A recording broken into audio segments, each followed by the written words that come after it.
Merci. Je me permets d'intervenir parce que par rapport à ce que vient de dire Renzo Sully, et je l'en remercie, je crois qu'on partage un enjeu commun qui est d'inventer la ville de demain.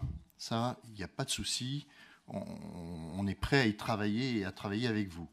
Sur la nouvelle conception de la ville, comprenez notre méfiance quant à l'archaïsme des projets pour l'instant qui sont visibles. C'est-à-dire implanter à nouveau, ou en tout cas agrandir un centre commercial tel que c'est en train d'être fait sur Grand Place. Excusez-moi du peu, c'est un peu archaïque. Je m'excuse de revenir sur le passé, je n'y étais pas. En tout cas, on en subit les conséquences. Couper les arbres, notamment tous ceux qui ont été coupés, tant sur l'avenue, enfin l'avenue qui arrive sur Grand Place, et même le cèdre libanais qui était là, enfin tous ces arbres ancestraux qui existaient, pardonnez-moi, ce n'est pas un progrès. Bétonné tel que c'est en train d'être bétonné au niveau de Grand Place, avec ce mur, ces grands murs qui sont en train d'être dressés, pardonnez-moi, ça ne va pas faciliter la porosité entre les quartiers d'Échirolles et les quartiers de Grenoble. Donc, excusez-nous forcément de la méfiance que nous pourrons avoir. Alors, juste trois choses par rapport à ce qui était évoqué. Le terrain d'Alibert, c'est quand même un terrain qui est aujourd'hui pollué.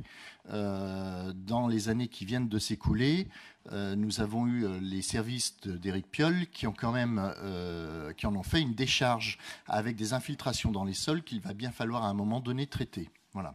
Deuxième chose, alors l'idée d'une espèce de coulée verte, en tout cas d'agrandir cet espace sur l'avenue Esmenin, effectivement paraît une idée intéressante.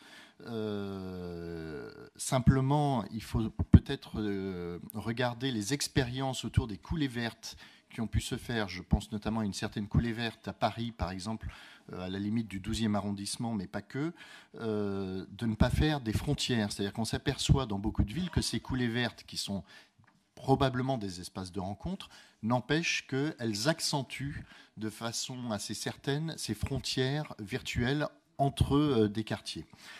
Alors ça peut se travailler, je suis entièrement d'accord avec vous, et pour le coup je voudrais vous féliciter Monsieur Sully parce que je pense qu'effectivement la réflexion du nouveau quartier est tout à fait réfléchie par rapport à l'ouverture sur Échirolles.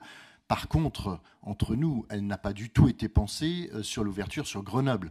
C'est-à-dire concrètement aujourd'hui, qu'est-ce qui a été prévu pour s'ouvrir sur le quartier Beauvert? Rien. Sur le quartier Village Olympique? Pareil, c'est-à-dire qu'aujourd'hui, du côté Grenoble et des élus grenoblois, pardonnez-moi du peu, mais rien n'a été réfléchi. Voilà. Et je voulais revenir sur la ferme urbaine telle que je l'avais proposée à l'époque dans mon amendement et que vous avez refusé, et qui est à nouveau proposée par Alain Carignon. Il s'agit en rien d'un espace agricole. Il ne s'agit pas de remettre un champ de patates avec de la culture comme ça. Il s'agit bien d'une ferme urbaine, c'est-à-dire d'inventer d'inventer une nouvelle typologie de ville dans laquelle l'agriculture est incorporée.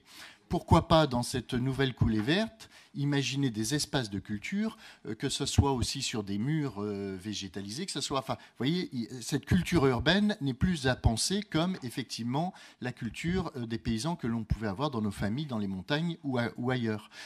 Il s'agit bien de se projeter sur demain et sur une nouvelle ville dans laquelle on a à la fois des habitations, des services, des bureaux et de l'agriculture urbaine. Je ne sais pas si M. Bach est dans les parages, mais en tout cas, il aurait été capable, je pense, d'appuyer les propos que je tiens. Et il n'est en rien comparable avec, effectivement, le petit champ qui va être fait derrière Grand Place, en face d'Alpexpo. Ce n'est absolument pas comparable. En tout cas, ce n'est pas notre proposition. Voilà. Donc, l'enjeu, il est bien, effectivement, de construire cette ville de demain, mais dans une nouvelle conception. Merci. Merci. Renzo.